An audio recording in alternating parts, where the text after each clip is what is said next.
In the 15th century, amid the rising currents of Renaissance humanism and the fading echoes of scholasticism, a German cardinal and polymath named Nicholas of Cusa introduced a paradox that would come to shape mystical and epistemological traditions for centuries: Docta Ignorantia, or learned ignorance.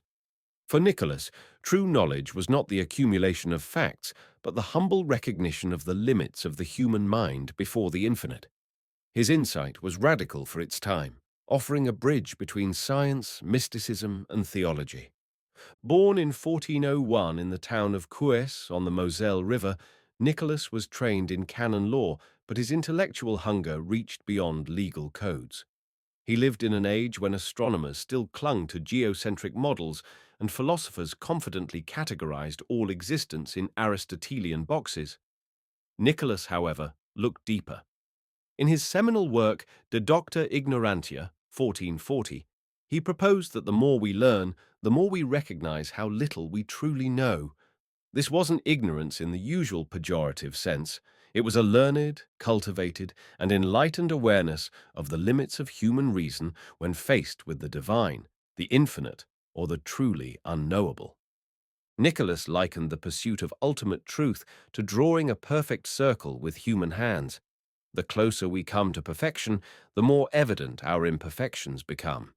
He argued that God, or the Absolute, transcends all opposites, coincidence of opposites, coincidentia oppositorum, a unity where contraries converge. This principle allowed him to express theological ideas without reducing them to rigid definitions.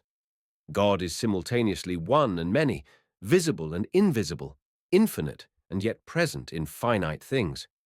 To understand such a being is not to define it, but to stand in awe of it. What made Nicholas of Cusa truly unique is how he applied this philosophy beyond theology. In mathematics, he questioned the notion that we could ever measure the infinite. In science, he anticipated Copernican ideas by suggesting the Earth was not the center of the universe and that the cosmos had no fixed boundaries. In politics, he advocated for tolerance and dialogue, recognizing that no one possesses the full truth. Ultimately, Nicholas's learned ignorance is an invitation to intellectual humility. It reminds us that true wisdom begins when we abandon the illusion of certainty and enter into a deeper, more reverent inquiry. In an age of algorithmic confidence and relentless information, his words still whisper, "To know that you do not know.